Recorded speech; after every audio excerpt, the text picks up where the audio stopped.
కేంద్రంలో జరుగుతున్న పరిణామాలను రాష్ట్ర ప్రభుత్వం నిశితంగా గమనిస్తోంది. మరిన్ని వివరాలు మా ప్రతినిధి శ్రీనివాస్ మోహన్ అడిగి తెలుసుకుందాం. శ్రీనివాస్ మోహన్, కేంద్రం ఆహ్వానం మేరకు చంద్రబాబు ఢిల్లీ వెళ్లే యోచనలు ఏమైనా ఉన్నారా? దీనిపై రాష్ట్ర ప్రభుత్వ వర్గాలు ఏమంటున్నాయి?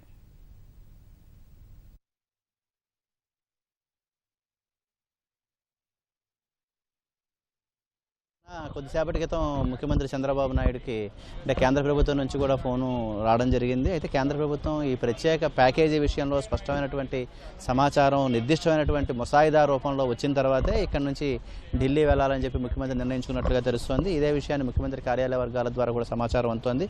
ఈ రోజు ఉదయం నుంచి ఢిల్లీలో జరుగుతున్నటువంటి పరిణామాలన్నింటినీ కూడా అక్కడ ప్రత్యేక ప్యాకేజీ విషయంలో ఎలాంటి ఆలోచనలు కేంద్ర ప్రభుత్వం చేస్తుంది అనే అంశాలన్నింటినీ కూడా కేంద్ర మంత్రి సుజనా చౌదరి ఎప్పటికప్పుడు ముఖ్యమంత్రి చంద్రబాబు నాయుడు దృష్టికి తీసుకురావడం జరుగుతుంది. ముఖ్యమంత్రి చంద్రబాబు నాయుడు కూడా అందుబాటులో ఉన్నటువంటి మంత్రులు ఉన్నతాధికారులతో ప్రత్యేక ప్యాకేజీకి సంబంధించి కేంద్ర ప్రభుత్వం నుంచి వస్తున్నటువంటి సంకేతాలు సమాచారాన్ని ఆధారంగా చేసుకొని కేంద్ర ప్రభుత్వం దృష్టికి ఏ అంశాన్ని తీసుకెళ్లాలి, రాష్ట్ర ప్రభుత్వం ఏ అంశాలపై కొంచెం గట్టిగా కట్టుబడి ఉండాలి, గట్టిగా వాదన వినిపించాలి అనే అంశం మీద కూడా పూర్తి స్థాయిలో చర్చించడం జరిగింది. ముఖ్యంగా నిన్నటి నుంచి చూస్తే నిన్న మంత్రివర్గ సమావేశం, ఆ తర్వాత తెలుగుదేశం పార్టీకి సంబంధించిన ముఖ్య నేతల సమాచారం జరిగిన నేపథ్యంలో కూడా కేంద్ర ప్రభుత్వం రాష్ట్రానికి ప్రత్యేక హోదా కాకుండా ప్రత్యేక ప్యాకేజీ ఇచ్చే అంశంపై కూడా కేంద్ర ప్రభుత్వం పూర్తిగా ఆలోచిస్తోంది. హోదా అనే మాటను ప్రస్తావించకుండా హోదాతో సంలో వచ్చేటువంటి ఏ అంశాలు అయితే ఉంటాయో అవన్నీ కూడా ప్రత్యేక ప్యాకేజీలో పొందుపరిచి ఈ ప్యాకేజీకి సంబంధించినటువంటి సమాచారాన్ని ప్యాకేజీ ద్వారా వచ్చే లబ్ధిని కూడా రాష్ట్రానికి కల్పించాలి అనే విషయంలో కూడా కేంద్ర ప్రభుత్వం ఉన్నట్లుగా ఢిల్లీ వర్గాల నుంచి కూడా ఇక్కడ సమాచారం అందుతోంది. మొత్తంగా చూస్తే రాష్ట్ర ప్రభుత్వం ప్రతిపాదిస్తున్న అంశాల ప్రకారం చూస్తే రాష్ట్ర విభజన జరిగిన సమయంలో అప్పటి ప్రధానమంత్రి మన్మోహన్ సింగ్ చట్టసభల వేదికగానే రాష్ట్రానికి ప్రత్యేక హోదా ఇస్తామని, అలాగే మరికొన్ని అంశాలు విభజన చట్టంలో పొందుపరిచారు. విభజన చట్టంలో పొందుపరిచినటువంటి అన్ని అంశాలని పూర్తిగా నెరవేర్చాల్సిందే అనేటువంటి వాదన రాష్ట్ర ప్రభుత్వం వినిపిస్తోంది. ప్రత్యేక హోదా కూడా ఇచ్చి తీరాల్సిందే అనే అభిప్రాయాన్ని కూడా వ్యక్తం చేస్తోంది. ఎందుకంటే ప్రత్యేక హోదా కల్పించడం ద్వారా రాష్ట్రానికి పారిశ్రామికంగాను అలాగే ఎంతో మేలు జరుగుతుంది. అలాగే పన్ను రాయితీలు కూడా ఎక్కువగా వచ్చే అవకాశం ఉంటుంది. ఈ నేపథ్యంలో ప్రత్యేక హోదా వాదన నుంచి ఎట్టి పరిస్థితుల్లోనూ వెనక్కి తగ్గకూడదు అనే అభిప్రాయం రాష్ట్ర ప్రభుత్వం కూడా ఉంది. ఇదే సమయంలో రాష్ట్రానికి సంబంధించినటువంటి అంశాలు, ముఖ్యంగా రాష్ట్రంలో రాజధాని నిర్మాణానికి సంబంధించి 2,500 కోట్ల రూపాయల వరకు రాజధాని నిర్మాణానికి ప్రభుత్వం కల్పిస్తామని చెప్తోంది. 2,500 కోట్ల రూపాయలు ఎట్టి పరిస్థితుల్లో సరిపోవు. రాజధానిలో ముఖ్యంగా అమరావతి నగరంలో రాజధాని నిర్మాణం, అలాగే సచివాలయం, రాజ్భవన్, హైకోర్టు ఏర్పాటు, అలాగే ప్రభుత్వ ఉన్నతాధికారులకు సంబంధించిన భవనాలు, ప్రభుత్వ ఉద్యోగులకు సంబంధించిన నివాస సముదాయాలు ఇవన్నీ కల్పించడానికి ఎక్కువగా నిధులు అవసరం ఉంటుంది. కేవలం 2,500 కోట్ల రూపాయలు ఎట్టి పరిస్థితుల్లో సరిపోవు అనే అభిప్రాయాన్ని, అలాగే రాష్ట్రానికి సంబంధించినటువంటి రాజధాని నిర్మాణం, అలాగే రాష్ట్రానికి సంబంధించిన ప్రభుత్వ భవనాల నిర్మాణానికి సంబంధించి పూర్తిగా కేంద్ర ప్రభుత్వమే నిధులు సమకూర్చాల్సి ఉన్న నేపథ్యంలో కేంద్ర ప్రభుత్వం నుంచి వచ్చే సహాయం ఏ విధంగా ఉంటుంది అనే విషయంలో కూడా కొంత స్పష్టత కావాలని చెప్పి రాష్ట్ర ప్రభుత్వం చెబుతోంది. రెండోది, రాష్ట్రానికి సంబంధించి దుగ్గరాజపట్నానికి సంబంధించి సాంకేతికంగా ఇది ఎట్టి పరిస్థితుల్లోనూ దీనికి వయబిలిటీ కాదు అనే విషయం నేపథ్యంలో దుగ్గరాజపట్నంలో రాష్ట్ర ప్రభుత్వం ఎలాంటి పట్టుదలకు పోవటం లేదు. అయితే పోలవరం ప్రాజెక్టుకు సంబంధించి నిన్న జరిగిన చర్చల్లో 70% కేంద్ర ప్రభుత్వం, 30% రాష్ట్ర ప్రభుత్వం సహకారం దాంట్లో ఉండాలి, నిధులు సమకూర్చుకోవాలని అభిప్రాయాన్ని తెలియజేసిన నేపథ్యంలో 90% కేంద్ర ప్రభుత్వం నుంచి నిధులు, అలాగే 10% రాష్ట్ర ప్రభుత్వం తమ వాటాగా నిధులు ఇందులో సమకూర్చుకునే విధంగా కొంత మార్పు చేశారు. దీంట్లో కేంద్ర ప్రభుత్వం సంబంధించి ఈ ప్రతిపాదనకు రాష్ట్ర ప్రభుత్వం సానుకూలంగానే స్పందించడం జరిగింది.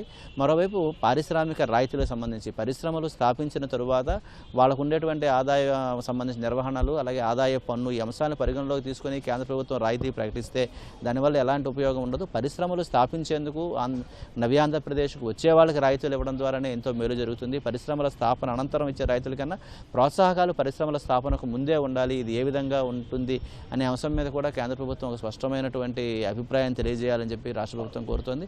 ఇందుకు సంబంధించి పరిశ్రమలు పరిశ్రమలు పెట్టేందుకు పెట్టుబడికి సమకూర్చేందుకు కూడా కేంద్ర ప్రభుత్వం కొంత ముందుకు రావాలి. అవసరమైతే 1,000 కోట్ల రూపాయల వరకు ఒక మూల నిధిని కేంద్ర ప్రభుత్వమే అందుబాటులో ఉంచి అందులోంచి కొంత మొత్తాన్ని పారిశ్రామికవేత్తలు ఎవరైతే పరిశ్రమలు పెట్టేందుకు ముందుకు వస్తారో వాళ్ళకి కేంద్ర ప్రభుత్వమే నేరుగా నిధులు సమకూర్చడం ద్వారా కూడా కొంత ప్రయోజనం ఉంటుంది అనే అభిప్రాయాన్ని కూడా కేంద్ర ప్రభుత్వం దృష్టికి తీసుకెళ్లారు. అలాగే విశాఖపట్నానికి సంబంధించి ప్రత్యేక రైల్వే జోన్ ఈ అంశాన్ని ఇటు నరేంద్ర మోదీ అలాగే చంద్రబాబు నాయుడు ఎన్నికల సమయంలో విశాఖపట్నంలోనే వెళ్ళి ప్రత్యేక రైల్వే జోన్ విశాఖపట్నంలో ఏర్పాటు చేస్తామనే ప్రకటన చేయడం జరిగింది. అలాగే ఇప్పుడు ఇప్పుడు విశాఖపట్నం కాకుండా అక్కడ ఒరిస్సా అలాగే ఛత్తీస్గఢ్ రాష్ట్రాలు అభ్యంతరం తెలియజేస్తున్నాయి. విశాఖపట్నం నుంచి రైల్వే డివిజన్ను మార్చే పరిస్థితుల్లో వాళ్ళు ఎట్టి పరిస్థితుల్లో ఆ రెండు రాష్ట్రాలు విముఖంగా ఉన్న నేపథ్యంలో విశాఖపట్నాన్ని రైల్వే జోన్ ప్రకటన చేయకుండా ఉన్నట్లయితే పూర్తిగా తాము దీనివల్ల ఇబ్బంది ఎదురవుతుంది, ఇది నష్టపోతామని చెప్తున్నారు. అలాగే విజయవాడకు రైల్వే జోన్ ఏర్పాటుకు సంబంధించి అధికారికంగా కేంద్ర ప్రభుత్వం నుంచి తమకు ఇంతవరకు ఎలాంటి సమాచారం రాలేదని చెప్పి రాష్ట్ర ముఖ్యమంత్రి కార్యాలయ వర్గాలు చెబుతున్నాయి. అయితే విశాఖపట్నాన్ని ఎట్టి పరిస్థితుల్లోనైనా రైల్వే జోన్ విశాఖపట్నానికి ప్రకటించాలి అనే అంశం మీద కూడా కేంద్ర ప్రభుత్వానికి దృష్టికి రాష్ట్ర ప్రభుత్వం తీసుకెళ్లడం జరిగింది. మరోవైపు ఆర్థికంగా సంబంధించి అంటే ఇప్పుడు ప్రత్యేక హోదా అనే అంశం సంక్లిష్టంగా మారిన నేపథ్యంలో హోదా విషయంలో రాష్ట్ర ప్రభుత్వం ఎలాంటి వెనుకడుగు కూడా వేయటం లేదు. అలాగే విదేశాల నుంచి రుణాలు తీసుకునే సమయంలో విదేశాల నుంచి ఇప్పుడున్నటువంటి రుణాలు విదేశాల నుంచి అలాగే విదేశీ బ్యాంకుల నుంచి రాజధాని నిర్మాణం కావచ్చు, ఇతర మెట్రో ప్రాజెక్టులు, ఇతర ప్రాజెక్టులకు సంబంధించి నిధులు తీసుకునే సమయంలో ఇప్పుడున్నటువంటి ఎఫ్ఆర్బిఎం దానిని 2013 ఎఫ్ఆర్బిఎం చట్టాన్ని కొంత సవరించి రాష్ట్రానికి ఆదాయ పరిమితితో సంబంధం లేకుండా విదేశాల నుంచి రుణాలు తీసుకునేందుకు వీలుగా తగినటువంటి వెసులుబాటును రాష్ట్రానికి కల్పించాలనే అభిప్రాయాన్ని కూడా కేంద్ర ప్రభుత్వం ముందు ఉంచడం జరిగింది. అలాగే పోలవరం ప్రాజెక్టుకు సంబంధించిన అంశాలతో పాటు ఇతర రాష్ట్రానికి సంబంధించి కేంద్రం నుంచి రావాల్సినటువంటి అన్ని రకాల నిధులను అలాగే అన్ని రకాల చట్టంలో ఏదైతే అంశాలు పొందుపరిచారో ఆ హక్కులు అన్నీ సాధించేందుకు అనువుగానే ఈ ప్రస్తుతం కేంద్ర ప్రభుత్వంతో రాష్ట్ర ప్రభుత్వం చర్చలు సాగిస్తోంది. అయితే ఇప్పటివరకు కేంద్ర ప్రభుత్వం నుంచి ముసాయిదాకు సంబంధించి కొంత ప్రాథమికంగా సమాచారం రాష్ట్రానికి ఇక్కడ విజయవాడ ఉన్నటువంటి ముఖ్యమంత్రి దృష్టికి చేరుకుంటున్నా తప్పిస్తే అధికారికంగా కేంద్ర ప్రభుత్వం నుంచి ఒక నిర్దిష్టమైన రూపంలో ముసాయిదా అయితే ఇప్పటివరకు ఏదీ రాలేదు. ఇటు ఢిల్లీలో ఉన్నటువంటి కేంద్ర మంత్రి సుజనా చౌదరి కేంద్ర మంత్రులు రాజ్నాథ్ సింగ్తోనూ అలాగే అరుణ్ జైట్లీతోనూ మాట్లాడడం, ఆ తర్వాత వెంకయ్య నాయుడుతో మాట్లాడిన నేపథ్యంలో అక్కడ జరిగినటువంటి ఢిల్లీ పరిణామాలన్నింటినీ ఎప్పటికప్పుడు ముఖ్యమంత్రి దృష్టికి తీసుకురావడం జరుగుతోంది. ముఖ్యమంత్రి ఇక్కడ ఉన్నటువంటి వచ్చిన సమాచారాన్ని ఆధారంగా రాష్ట్ర ప్రభుత్వం ఏవేవి డిమాండ్లు చేస్తుంది, ఎలాంటి వాదనతో ఉంది అనే అంశాలని ఎప్పటికప్పుడు కేంద్రం దృష్టికి తీసుకెళ్తున్నారు. వెంకయ్య నాయుడు కూడా ముఖ్యమంత్రి చంద్రబాబుతో ఫోన్లో మాట్లాడి వివిధ అంశాలపై చర్చించడం జరిగింది. రాష్ట్ర ప్రభుత్వానికి సంబంధించిన ప్రతిపాదనలు, రాష్ట్ర ప్రభుత్వ డిమాండ్లను కూడా ముఖ్యమంత్రి చంద్రబాబు నాయుడు కేంద్ర మంత్రి వెంకయ్య నాయుడు ముందు ఉంచడం కూడా జరిగింది. అయితే కేంద్రం ప్రభుత్వం నుంచి వస్తున్నటువంటి ఈ ప్రత్యేక ప్యాకేజీ అంశంలో వస్తున్నటువంటి అంశాలన్నిటికీ ఒక స్పష్టమైనటువంటి రూపంలో ఒక లిఖితపూర్వకంగా రాష్ట్రానికి ఇక్కడ ముసాయిదా ప్రతి కనుక వచ్చినట్లయితే ఆ తర్వాత ముఖ్యమంత్రి ఇక్కడ నుంచి ఢిల్లీ వెళ్ళి అక్కడ కేంద్ర ప్రధాని అలాగే కేంద్ర మంత్రులతో మాట్లాడేందుకు కూడా సిద్ధంగా ఉన్నారు. అయితే దీనికి సంబంధించి ఒక స్పష్టమైనటువంటి నిర్దిష్టమైనటువంటి రూపంలో వస్తేనే తప్ప ఇక్కడ నుంచి ఢిల్లీ వెళ్ళకూడదు అనేటువంటి అభిప్రాయంతో కూడా ముఖ్యమంత్రి ఉన్నట్లుగా ముఖ్యమంత్రి కార్యాలయ వర్గాల ద్వారా సమాచారం తెలుస్తుంది. ఇటు పరిశ్రమలకు సంబంధించినటువంటి పారిశ్రామిక రాయితీలు, పన్నుకు సంబంధించిన అంశాలు మొత్తంగా చట్టంలో ఏవేవైతే అంశాలు పొందుపరిచే వాటన్నిటిపైన సాధించే విధంగానే ఇక్కడ కేంద్ర ప్రభుత్వంతో రాష్ట్ర ప్రభుత్వం చర్చలు జరిపిస్తోంది. ఇదే సమయంలో నియోజకవర్గాల సంఖ్య పెంపుదల అంశం కూడా కేంద్ర ప్రభుత్వం ముందు రాష్ట్ర ప్రభుత్వం ఉంచడం జరిగింది. మొత్తం ఈ అన్ని అంశాలపై స్పష్టత వచ్చిన తర్వాతే ముఖ్యమంత్రి చంద్రబాబు నాయుడు విజయవాడ నుంచి ఢిల్లీ వెళ్లేందుకు అవకాశం ఉంది. ప్రస్తుతం అయితే ముఖ్యమంత్రి చంద్రబాబు నాయుడు ఈరోజు ఉదయం సచివాలయంలో జరుగుతున్నటువంటి నిర్మాణ పనులను పరిశీలించేందుకు వెలగపూడి వెళ్లాల్సి ఉన్నప్పటికీ ఢిల్లీలో పరిణామాల నేపథ్యంలో ఆ పర్యటన కూడా రద్దు చేసుకుని ముఖ్యమంత్రి తన క్యాంప్ కార్యాలయానికి రావడం జరిగింది. ఉపాధ్యాయ దినోత్సవ వేడుకల్లో పాల్గొనేందుకు కొద్దిసేపటి క్రితం ముఖ్యమంత్రి తన క్యాంపు కార్యాలయం నుంచి ఇక్కడ జరిగినటువంటి A+ కన్వెన్షన్లో ఉపాధ్యాయ దినోత్సవ కార్యక్రమాలకు పాల్గొనడం జరిగింది.